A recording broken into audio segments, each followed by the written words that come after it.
Welcome to IELTS Easy.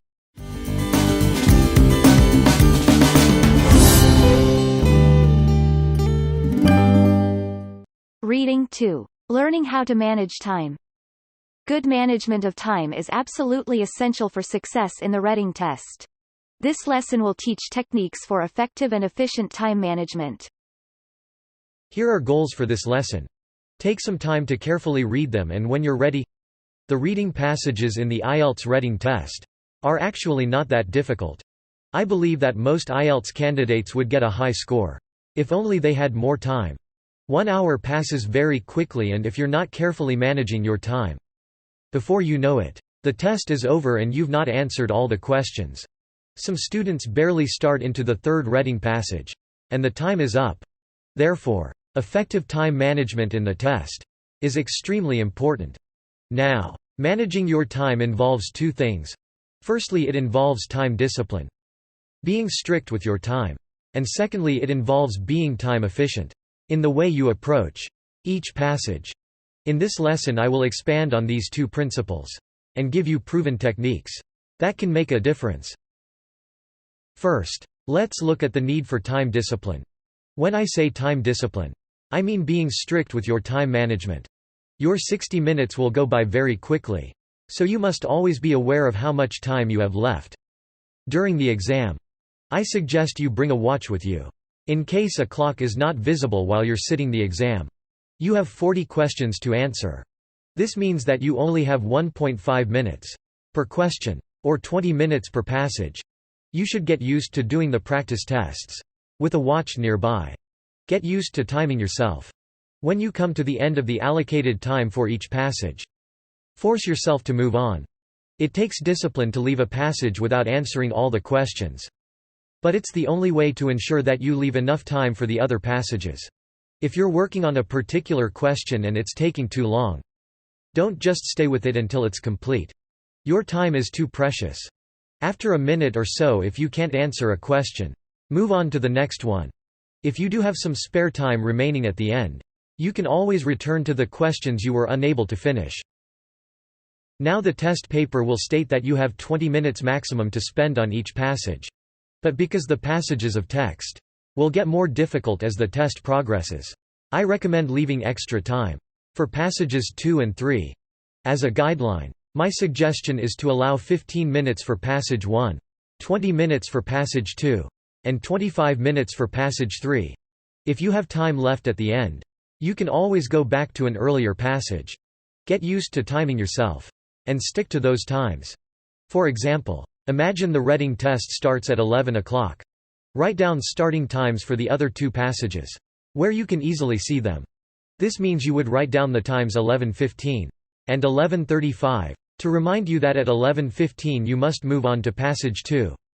And at 11:35 you must begin passage 3. Obviously, exam conditions may vary, and you may find a passage easier or harder than expected. But having a passage time plan like this will benefit you. Being disciplined can lead to great rewards. In addition to the need for time discipline, you need to be time efficient. By efficient, I mean using the limited time allocated to each passage wisely. For example, some students, panicking for time, rush into a section of the test and end up reading through a passage over and over looking for answers. In their haste, they actually waste time by being inefficient. Being time efficient involves approaching each of the 3 test passages and question sets in a consistent manner. Not randomly jumping all over the place trying to find answers, but following a system that aims to answer the questions in the fastest possible way. Once you learn a system, then you need to practice it over and over.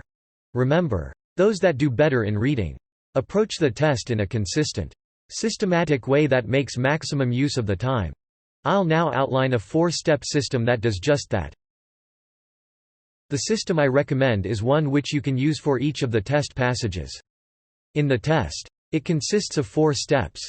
As you come to a new passage, the first step is to take a quick overview of what the passage is about.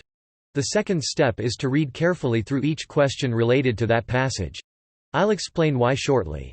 The third step is to read once through the entire passage itself. Lastly, start answering the questions. Let's take a closer look at each of these steps. Step 1 is what I call a quick overview. Don't start by reading the whole passage. Instead, aim first to see the big picture, to broadly find out what the passage of text is about. This involves reading the title and any subtitles first. I then suggest reading the first sentence of each paragraph. Again, don't start reading the whole passage. Just aim to get a general idea of the subject being discussed.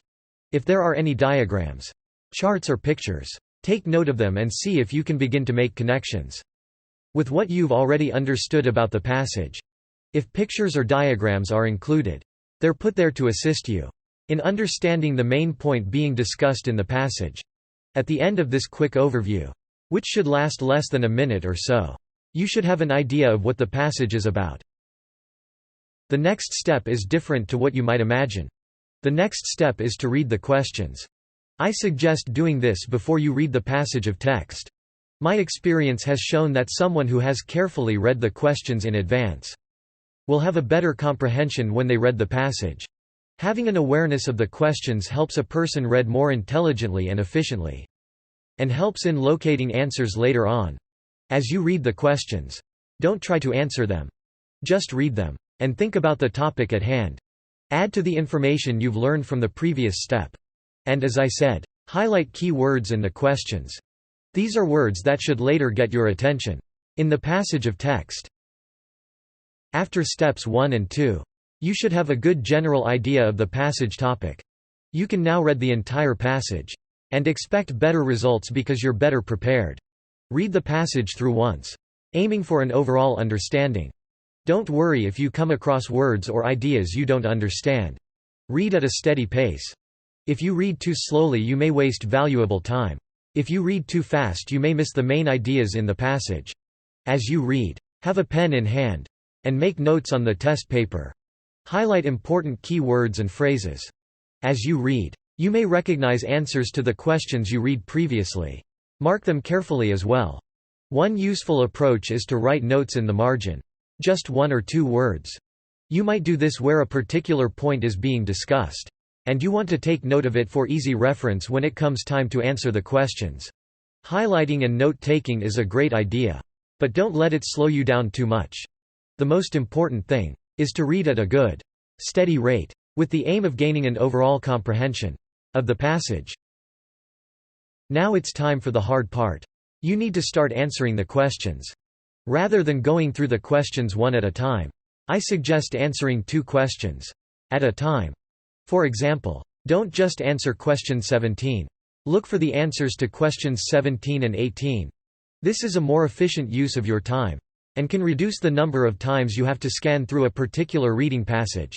Sometimes answers to the next questions can be found in the same area or in the same order of the text. This is another benefit in aiming to answer more than one question at a time. Once you think you've located your answer, before locking it in, take a few seconds to double-check the question to make sure you're happy with your choice. I understand there is limited time, but rereading the question can also help prevent careless mistakes. Now that you're quite sure you have located the correct answer, write it directly onto the answer sheet. This may seem a little obvious, but some test takers write their answer onto the reading test booklet and then transfer their answers later. It is a more efficient use of time to write your answers directly onto the answer sheet. If you feel unsure about your choice of answer, circle your first choice on the test booklet. Later, if you have some time, you can come back to this question. If you run out of time, you can at least transfer the answer you thought was correct to the answer sheet. In the next lesson, I'll build on these points and give some specific techniques on how to find answers more efficiently. This lesson has reinforced the need for efficient time management skills in the IELTS reading test. If you're not by nature a person who is good with time discipline, then you need to practice the reading test, following strict time limits. I suggest going over the 4-step approach until it's a part of your standard test-taking procedure.